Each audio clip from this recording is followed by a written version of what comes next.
Hey, what's up, rock stars? It's Rox with a little bit of talk about what's at the top of the blog, so let's get to it. I say I'm gonna take some time off, y'all. All the cashiers, they was like, somebody stole her truck. It was like you could hear it all throughout the store. This Rox coming to you today with a review for Love and Marriage Detroit, Love and Marriage Huntsville, our book 4, Real Housewives of Atlanta. Let's get to it, shall we?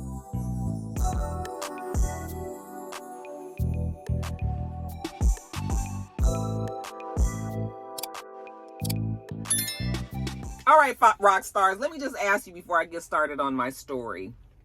People are starting to say that they're getting confused with my videos and not necessarily knowing what video they've watched and what video they haven't watched. I try to make sure that I put the topics that I'm talking about in the title of the video. However, there have been a few people that still get confused. I try to put the pictures on the thing and everything, but I mean, I guess I can understand my thumbnails look the same, so people get confused. So I will go back to numbering them. They won't be part 1 and part 2. They'll just be numbered. So hopefully that'll help people, you know, being able to decipher what the video is, and you know, maybe that'll cut back on some of the confusion. Okay, so Rocky was listening to y'all, but I don't want to do part 1 and part 2 anymore. I just want it to be a video that stands on its own. Okay. All right, so first story up, you guys, is a sad story. We saw that Frankie Beverly of Mays, okay, mama named him Howard Stanley Beverly. He died yesterday. And oh, what a shock. But I knew that Frankie Beverly had been sick for some time. I tried to find, actually, on the internet, you know, where I found out that he was sick, because at some point, a while ago, it seems like I remember them saying that he had cancer, that he had some sort of like throat or esophageal or some sort of cancer of like the area up here that was affecting his vocal cords. And for a minute, he wasn't really singing with the group anymore, that he wasn't doing it. But then he started traveling with the group again, and he was performing and all. And I didn't hear anything about the cancer any longer. However, his voice was definitely affected, and it had got to the point where he couldn't really sing at all. You know, of course, Frankie Beverly and Mays, they have a true fan base, okay? They have a true fan base, especially out here in Atlanta. And it's the same for all of the cities that he has like this huge fan base. You know, you don't even really need Frankie to sing anymore, because when you go to the concerts, you sing for him. You know, as long as the music is there, everybody's having a good time, you know. And the Mays, that's a train behind me. Sorry, you guys. Mays is one of those groups that play feel-good music, you know, and so those concerts were always feel-good concerts. Actually, I've never seen Frankie Beverly live in person. I've seen some concerts on TV, and I've heard some concerts, you know, like a CD, telling my age, but I've never seen him live, which is surprising because he came here to Atlanta every year. It was always out at Chastain Park. But you know, it was a party, and people didn't play about Frankie and Mays and all that. Now let me tell you a little history about Frankie Beverly. He was the founder of the R&B group Mays. I think they actually called it a soul and funk band at one time. The group originally was called the Blenders, and then when he moved from Philadelphia to the West Coast, he changed the name to Raw Soul. Eventually they became Mays. Not sure how he came up with Mays, but then it turned into Frankie Beverly with Mays, and he went on to release 9 gold albums with them. Okay, his best known hit, the classic Before I Let Go, you know, that song peaked at number 13 on the Billboard R&B charts back in 1981, but it's a classic, and it is a song that you hear at weddings, you hear at parties, you hear it at barbecues. I mean, it is the, oh, this train. It is the song that has been played for decades. But we also know many of their other big hits, Joy and Pain, We Are One, which actually turns out to be my very favorite Frankie Beverly and Mays song, Back in Stride, Can't Get Over You, there's so many songs from Maze. I always love the sound of like an actual band. That's why Earth, Wind & Fire is like one of my favorite all-time groups, as well as like Mint Condition. Like, just love the whole musicality of all of the instruments and everything. And so Maze, of course, is one of those groups that I really enjoyed as well. And so it was sad to know that he did die. And he wasn't really that old, you guys. So yeah, it was sad. But I think that whatever the illness was, the family hasn't released how he died. But I think that eventually it caught up with him. He had a final farewell concert in Philadelphia recently. Jalen Hurts was there and gave him like his flowers and all.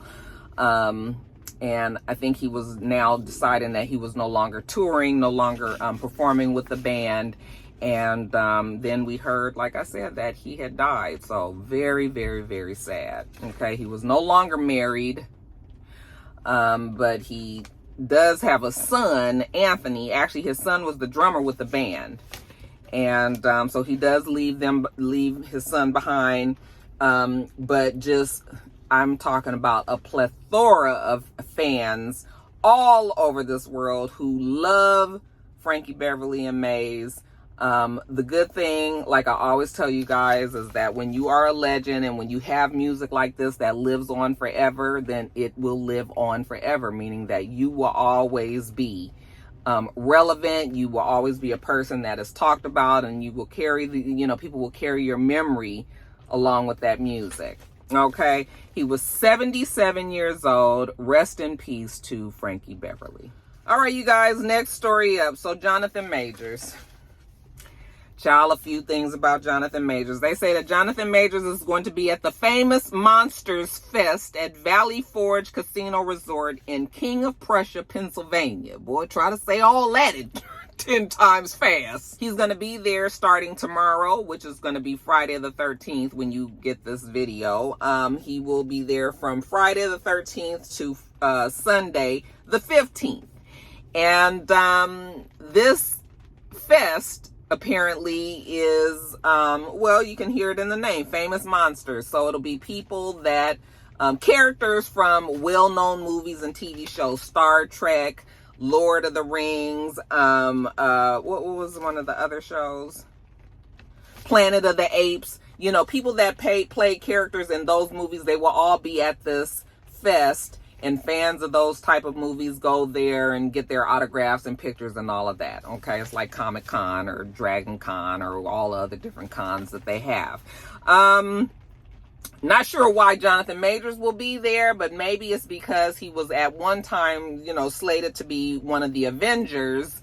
He did play the character, so he was supposed to get his movie and all. So maybe this is still like he kept on the gig because, times is a little tough and he might need to keep a coin. So yeah, he gonna be there and he'll just be the villain because a lot of people think that he's a villain. Okay, yeah, he gonna be there. So if y'all want to go see him, one thing though, he gonna be charging you $140 for an autograph, and $160 for a professional picture with him. Okay, I was just like, that's a little steep, John.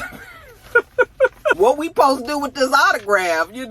People don't carry autograph books and shit no more. But I mean, like I said, times is hard. We need to make our little coin. It's going to be interesting. I mean, he still has a fan base out there, obviously, but not as much as he used to. And I'm trying to figure out who paying $160 to John. But they're saying that this is not out of character for this festival, that the people do actually charge for pictures and autographs and all that. So yeah, like I said, let's see if this is it going to end or is it going to keep going. Oh, hold on. It's probably going to end now.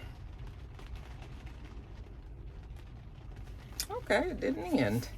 But yeah, his team is saying that this is a good way to reconnect with his fans and, re-engage with the people that, used to really support him and all that. So, I mean, I guess. Child. While we talking about Jonathan, let me also let you know that there's been rumors going around that Megan Good is handling all of the bills in the relationship. as Jonathan has found himself a little strapped for cash, hence the reason why we gonna be in King of Prussia at the festival. Supposedly some friends have come out and said that they're worried that she's not going to be able to pay her bills because she's paying, for instance, $75,000 to have a dog that they recently got trained, and that she's also supposedly paying his child support. I didn't even know the man had a child, but apparently he has a child from a former relationship, and that she's been paying the child support for him and all this. And I don't know, you guys. I was listening to the story and I was just like, I mean, I get it. People, you in a relationship with somebody, you know, they fall on hard times. And, you know, if you feel like you want to be able to help them out, like, you know, I don't really have a problem with that. It's a little different when it's not the light bill and the phone bill, and we just talking about a fucking $75,000 bill to be getting a dog trained. That's a little excessive, but, you know, people do in relationships, they do help. You know, sometimes one's money ain't so good, so the other one has to pick up the slack. People are concerned, though, because, well, we ain't really sure when Jonathan is going to get a couple of extra ducats in his pocket. So, you know, people are wondering if he has taken advantage of her or not. I mean, we saw the man crying and saying, you know, you hold me down. You hold me down like, you know, you really have my back. Remember how much he loved her at the Hollywood Unlocked award show. So he's appreciative of Megan. I mean, if the girl ain't complaining, then it's not none of my business. Okay, that's just not my problem. Not my problem. That's just not my problem. I'm just going to think that Megan has a little bit more sense. I would hope that she wouldn't allow somebody to take advantage of her financially. But I guess maybe she's saying that she got it, you know, and this is the man that she loved. You know, that's his Coretta. Then she's going to help out. Maybe once the man get back on his feet, you know, then he will in turn take care of some bills for her and she can, you know, get a little break. But I don't know. The story just sounds, you know, they're saying that friends are saying this and all that. Usually where there's smoke, there's fire. So I'm not saying that she's not helping out with the bills and everything, but y'all might be putting 20 on 10 with this $75,000 dog training shit and the child support and all that, you know. You know, sometimes when Megan done had enough, she'll speak out. So we'll see if she decides to address this. For now, we just gonna put that on the I'm not really sure is true list. Okay?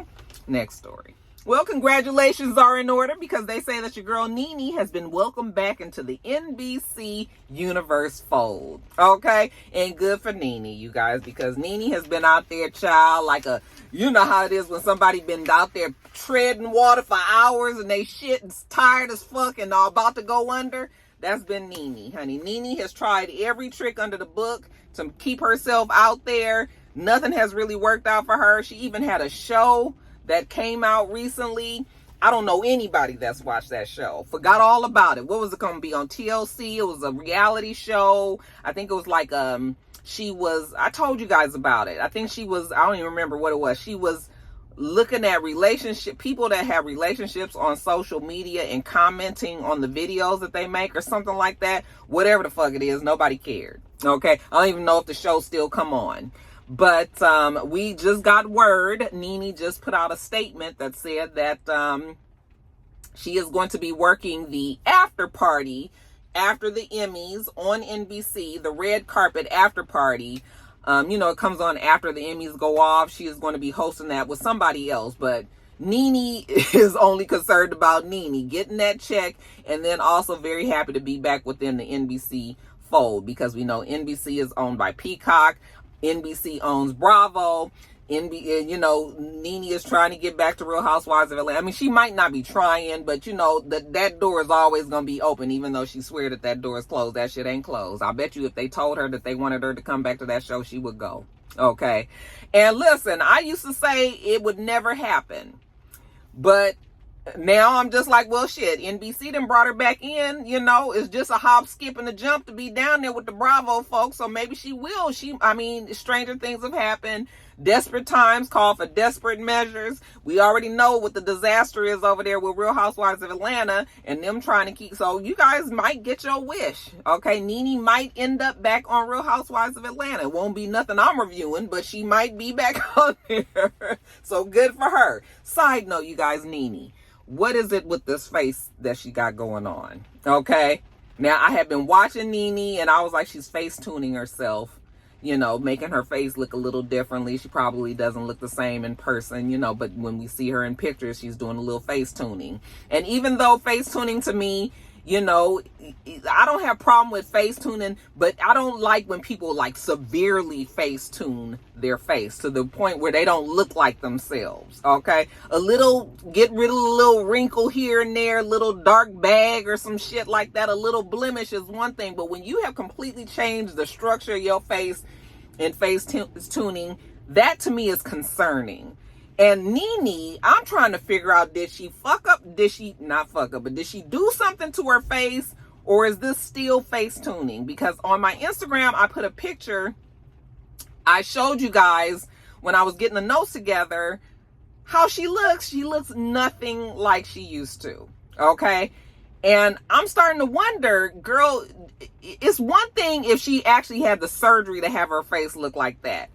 But to me, it's even more concerning when you use Facetune to do that to your face, because you know you don't even look like this, but you are faking the funk and you putting this up on your picture as if that is you. Like, to me, that's kind of weird. Like, that to me sounds like that's a little something ain't right up in here, because girl, you know you don't look like that, and you putting your pictures out to make it seem like that's how you look. So I'm trying to figure out if that's Facetune or did she have the surgery on her face. I need somebody to see Nene just out at the grocery store, running into TJ Maxx, okay, picking up some paint at Home Depot, and I need y'all to take a picture so that I can see what this woman's face looks like, because what? In that picture that I showed her, I was just like, it don't look bad, but you guys, it don't really look good. I be trying to be nice, and I be, you know, bitches, you know, motherfuckers be having a good day and a bad day, and they don't need somebody up here telling them that they ugly or look a mess or something on social media. So I be trying not to be that way. However, that damn picture, it don't look like she got these big ass thick eyebrows that are black. She's got this blonde long hair. And like I said, face is completely different. I don't get it. She looks like a mixture of Portia and Phaedra. If them two would have had a baby, then she would look like Nene. And then she got them lips done. So, you know, the lips, they look like this. And I just was like, but do you guys understand what I'm saying? That when people actually go through lengths to do stuff like this with Facetune, to the point where they don't even look like themselves anymore, don't you feel like that's a more deeper issue within yourself, that you're okay to let your pictures look like this when you know good and damn well you don't look like that? Again, it's different if you already got the surgery and that's your face now, but when you know you don't look like that and you put in these pictures, I like that's something ain't right. I know one thing, Greg trying to figure out where his wife went, because I know he looking down from heaven like, that is not my woman, child. We don't know who she is either, but that's her. Y'all let me know what you think about all that. But, you know, not trying to end it on a negative note. Congratulations to new Nene. That's what I said we were going to call her now, new Nene. That she made it back to NBC. Y'all think she might make it back to Real Housewives of Atlanta? I know many of you guys would be happy. All right, you guys, I'm going to have to read this one straight from the notes, because y'all know I don't know shit about no football. But I actually do remember telling you guys a story about this guy. I didn't know it at first until I was taking the notes. And I was like, that's that same nigga. Desha Watkins, he's a quarterback from the Cleveland Browns. He is proclaiming his innocence once again on yet another sexual assault allegation against him.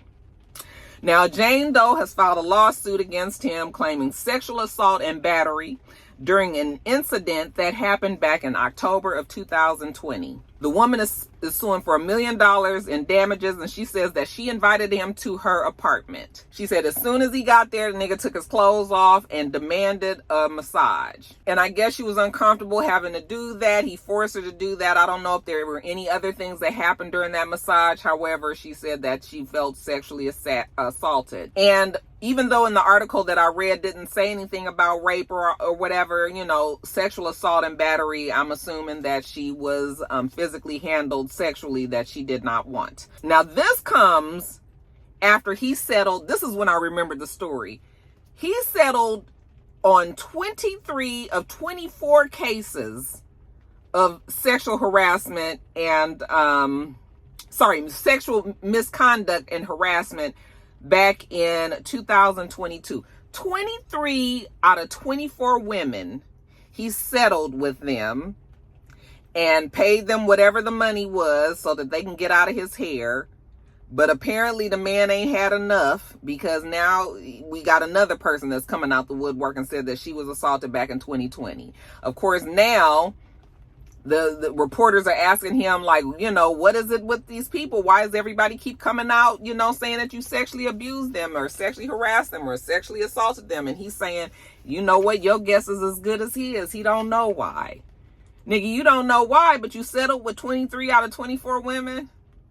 And let me ask the NFL, why is it that this man continues to be able to play football knowing, because usually the NFL don't really have much tolerance for this kind of thing. I was like, he must be a huge star. Like, he must be a star quarterback or something, because why is it that this man had 23, he was suspended. Okay, he was suspended because he violated the policy, the personal conduct policy that the NFL has.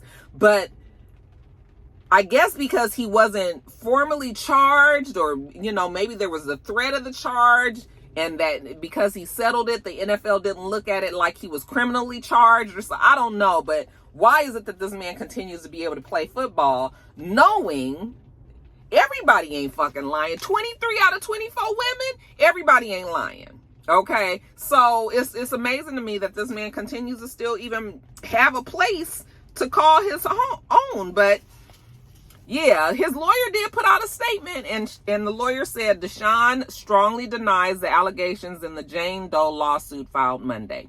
We have asked him not to comment while this matter works its way through the courts, but are comfortable he will ultimately be vindicated. This to me sounds like a bunch of excuses to keep this man on the team, because I just can't understand why you done had now 25 people accuse you of doing something, and he still has a job to go to. Some ain't right here, y'all. Some ain't right. Anyway, that's that on that. We'll see what happens with this case, you know, if he is vindicated like his lawyer seems to think. But I feel like the NFL need to address this a little bit more, because something is just not right with this story. Don't you think? All right, you guys. And then lastly, you know what? I don't really have nothing. I was going to talk about the MTV VMAs that came on last night.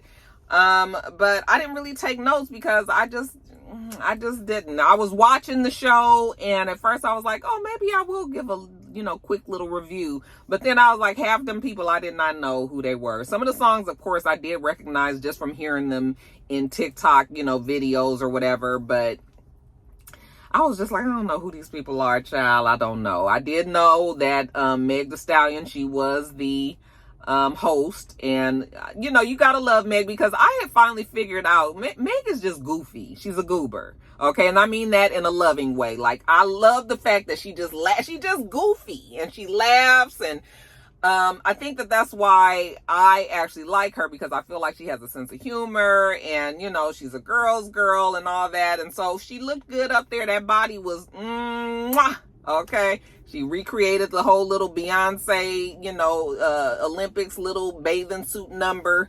Side note, why everybody just wear panties to the award show now? I'm just like, I guess I have really aged out of that shit, but I just wish people would put some clothes on again. That being said, she looked great in a little bathing suit.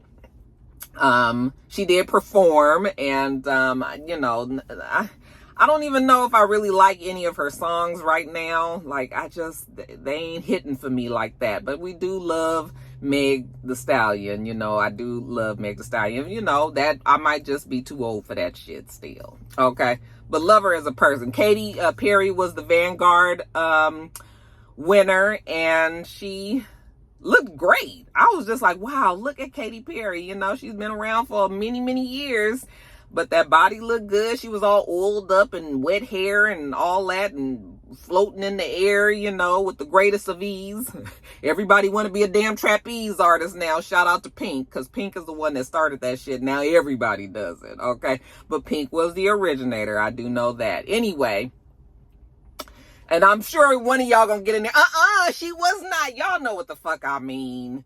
Okay, y'all ain't got to sit there and give me the whole history on who the hell got strapped up and flew through the air at the concerts, all right?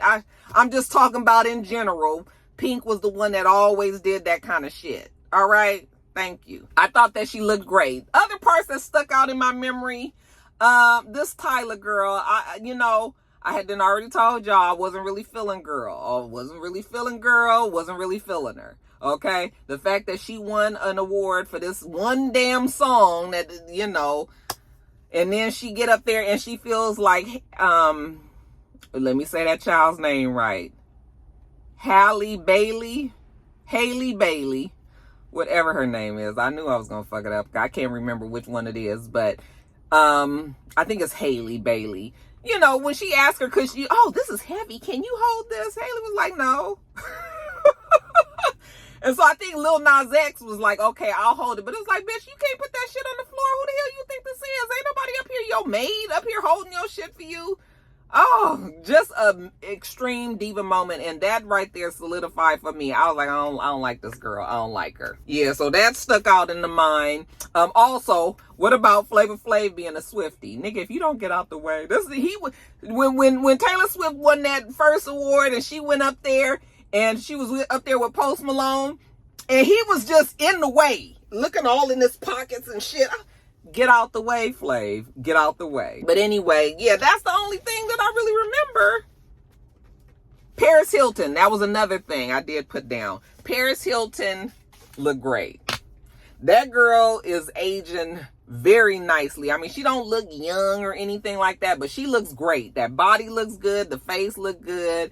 I was just like, okay, Paris, you out there with the young girls, the young kids, but she still looks good. But other than that, y'all, the last thing that I saw was Meg's performance. After that, I was like, child, I got to go to bed.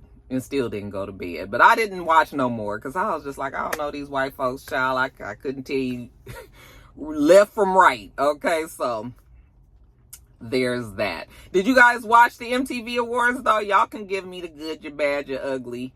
But I just was like, all these TikTok songs and shit, I can just do without. I see K-pop is a big deal now. I mean, not now. It's been for some years now. But, now we got all these K-pop girl groups and, yeah. Anyway, y'all let me know what you thought about that. I'm going to get on off of here.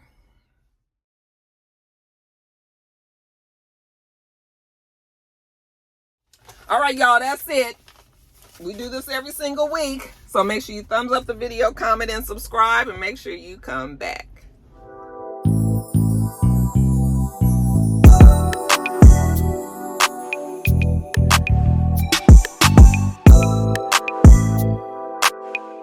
Until next time, rock stars. Bye.